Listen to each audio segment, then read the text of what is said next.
పశ్చిమ బెంగాల్ రాష్ట్రంలో వైద్యురాల్ని అత్యాచారం చేసి హత్య చేసిన నిందితులను కఠినంగా శిక్షించాలంటూ హైదరాబాద్ మలక్పేట నియోజకవర్గం సైదాబాద్ మాతృశ్రీ కాలనీలో సనాతన సేవా సంఘం ఆధ్వర్యంలో కొవ్వొత్తుల ర్యాలీ నిరసన తెలిపారు. ఈ సందర్భంగా స్థానిక కార్పొరేటర్ కొత్తకాపు అరుణ మాట్లాడుతూ ట్రైనీ డాక్టర్ పై జరిగిన సామూహిక అత్యాచారం దేశాన్ని దిగ్భ్రాంతికి గురిచేసిందన్నారు.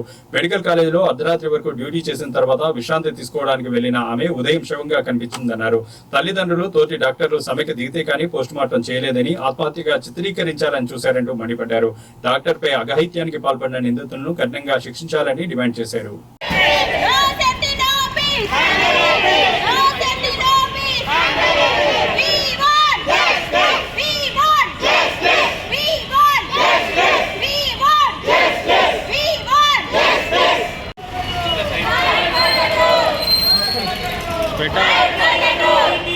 పిల్లలు స్ప్రెడ్ అవ్వండి. స్ప్రెడ్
అందరికీ నమస్కారం.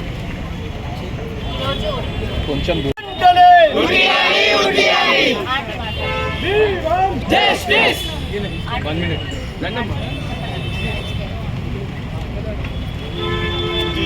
చాలా ఘటనలు చూసాం. చిన్న పిల్లల నుండి పెద్ద పిల్లల ముసలోళ్ళ దాకా ప్రతి ఒక్కరిని రేప్ చేస్తున్నారు. అసలు మన గవర్నమెంట్ ఎక్కడుంది? వేరే వేరే దేశాల్లో నెక్స్ట్ డే 3-4 డేస్ లో హ్యాంగ్ చేసి పడేస్తున్నారు రోడ్డు మీద తీసుకొచ్చి. కానీ మన గవర్నమెంట్ ఏం చేయట్లేదు. ఎంతసేపు మేమున్నామని చెప్పుకోవడం తప్ప ఒక్కరు ముందుకొచ్చి మాట్లాడడం చేయడం ఏం లేదు. ఎప్పుడు కోర్టు అంటారు, కేసులు అంటారు, సంవత్సరాలు తిప్పుతారు తప్ప వాడికి శిక్షణ అయితే అయ్యారు. ఒక్కసారి గవర్నమెంట్ గుర్తించి వేరే వేరే దేశాల్లో ఎటువంటి శిక్ష అమలు చేస్తున్నారో అటువంటి శిక్షలు మన భారతదేశంలో తీసుకురావాలి. అమ్మాయిని టచ్ చేయడానికి కూడా ఒక్కొక్కడు భయపడాలి. అటువంటి శిక్ష కావాలి మాకు. ఈ ర్యాలీ ఏ పర్పస్ కోసం అయితే ఈ ర్యాలీ చేస్తున్నామో ఆ పర్పస్ గవర్నమెంట్ గుర్తించి ప్రతి ఒక్కరికి శిక్ష పడాలి. దీని వెనుక ఎవరెవరు ఉన్నారో ప్రతి ఒక్కరిని బయటికి తీసి గవర్నమెంట్ ముందుకు రావాలి. ఒక్క డాక్టర్ 100 లైఫ్స్ 1000 లైఫ్స్ కాపాడే అమ్మాయిని ఒక్కదని రేప్ చేసి, ఒక్కదని కాదు ఇంతమంది పాటున్నా రేప్ చేసి చంపారు. ఆ అమ్మాయి ఎంత ఎంత హత్యకు గురై ఉంటుందో ఆ బాధ వాళ్ళకి సిస్టర్స్ కానీ వాళ్ళకి సిస్టర్స్ మదర్స్ చాలా చాలా ఉండుంటారు. So we want justice for everyone. ఇదే కాకుండా ఇంత ముందు అయిన వాటికి తర్వాత అవే వాటికి ముందే గవర్నమెంట్ వచ్చి ప్రతి ఒక్క స్టెప్ ముందు ఫార్వర్డ్ తీసుకోవాలి. ముందు ఇంకేది జరగకుండా చూసుకోవాలి. We want justice for everyone, every lady, every girl. We want justice. Is a doctor 100 lives కాపాడుతూ 1000 లైఫ్స్ కాపాడే అమ్మాయికి ఇలా జరిగిందంటే we have to fight for everything. We have to fight. అందరం కలిసి అందరితో ఫైట్ చేయగలిగే అంత కెపాసిటీ కూడా అందరికీ ఉంది. So we have to fight for the right. We have to stand for the truth. And thank you. మన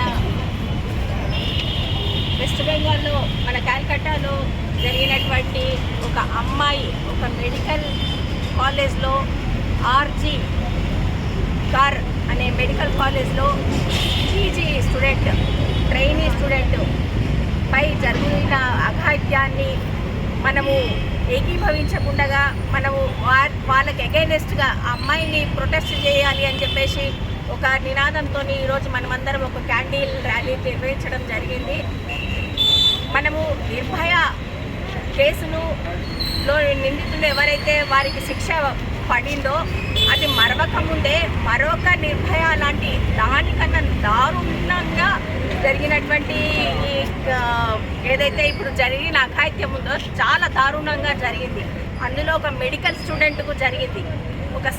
ఒక మెడికల్ స్టూడెంట్కి సేఫ్టీ లేదు, ఒక ఉపాధ్యాయులకు సేఫ్టీ లేదు, ఒక ఇంటి గృహిణికి సేఫ్టీ లేదు.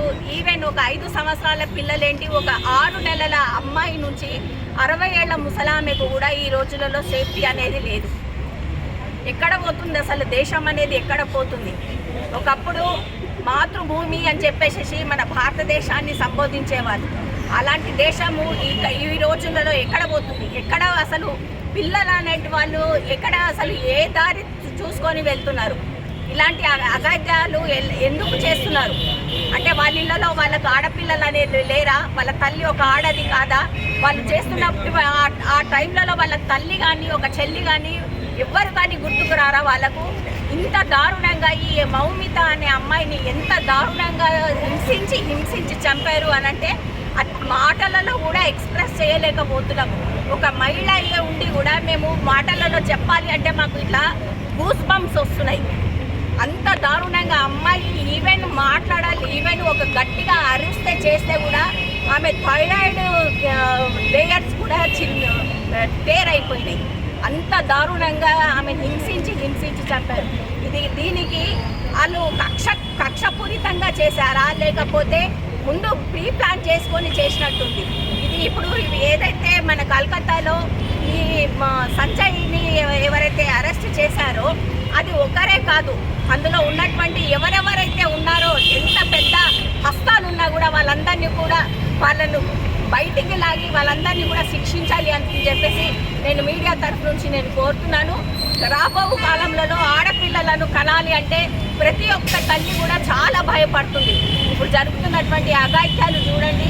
ఇప్పుడు మనం కూడా ఒక ఆడపిల్లకు మనం అందరం నేర్పిస్తున్నాము, గుడ్ టచ్ అని నేర్పిస్తున్నాము. కానీ ఒక్కటి గుర్తుపెట్టుకోండి తల్లిదండ్రులందరూ కూడా, ఏదైతే మనం ఆడపిల్లలు అని చెప్పేసి ఆడపిల్లలను మనం కిందికి చూపించి వాళ్ళకి అన్ని నేర్పిస్తున్నామో అదేవిధంగా అబ్బాయికి కూడా ఒక గుడ్ టచ్ అనేది, ఒక బ్యాడ్ టచ్ అనేది కూడా వాళ్ళకి కూడా నేర్పియాలి. అదేవిధంగా ఒక తల్లిని కానీ, ఒక చెల్లిని కానీ, ఒక స్త్రీని కానీ, ఒక మహిళను కానీ ఎలా చూడాలి అని చెప్పేసి వాళ్ళకు నేర్పియాలి. ఎందుకు అనంటే వాళ్ళు కూడా వాళ్ళ ఇంట్లో కూడా వాళ్ళ తల్లిదండ్రులు ఉంటారు, అందరు ఉంటారు, వాళ్ళ తల్లి ఉంటుంది. వాళ్ళకి ఆ టైంలలో తల్లి అనేది గుర్తుకు రావాలి, అలాంటివి తీసుకురావాలి. ఇప్పుడు నేను ప్రతి ఒక్కరికి ఒక మహిళగా నేను ప్రతి ఒక్క నాయకులను నేను ఇదే కోరుతున్నాను. రాబో కాలంలో కానీ ఏదున్నా కానీ ఒక స్త్రీకి రక్షణ అనేది కల్పించాలి. ఇప్పుడు ప్రతి ఒక్కరు కూడా ఇది ఒకటి గుర్తుపెట్టుకోండి, రాబో చట్టం కూడా ఎలా చెప్పాలి అనంటే ఒక స్త్రీ మీద ఒక స్త్రీ వైపు కన్నెత్తి చూశారు అనంటే వాళ్ళ వెన్నులో నుంచి వణుకు పుట్టేటట్టు శిక్ష ఇప్పియాలి. ఇప్పుడు ఈ గతంలో కూడా మనం చూసాము, సజ్జనార్ అనేవారు ఇంతకుముందు జరిగినటువంటి ఏదైతే అమ్మాయికి యాసిడ్ పోసి అమ్మాయిపై అఘాయిత్యం చేయడం జరిగిందో ఆ టైంలో సజ్జనార్ అనేవారు ఉండి అంటే ఇమీడియట్ స్పాంటేనియస్గా ఆయన శిక్షించడం, నిందితులను శిక్షించడం జరిగింది. అదేవిధంగా ఇప్పుడు కూడా అదే రావాలి. ఇప్పుడు ఇంకొక సజ్జనార్ రావాలి అని చెప్పేసి నేను కోరుతున్నాను. ఇంకా సజ్జనార్ లాంటి వాళ్ళు ఉంటే కనుక మన దేశం అనేది బాగుపడుతుంది అని చెప్పేసి సందర్భంగా కోరుతున్నాను. ఇలాంటి చట్టాన్ని తీసుకురావాలి అని చెప్పేసి ఈ సందర్భంగా కోరుతున్నాను. ధన్యవాదాలు.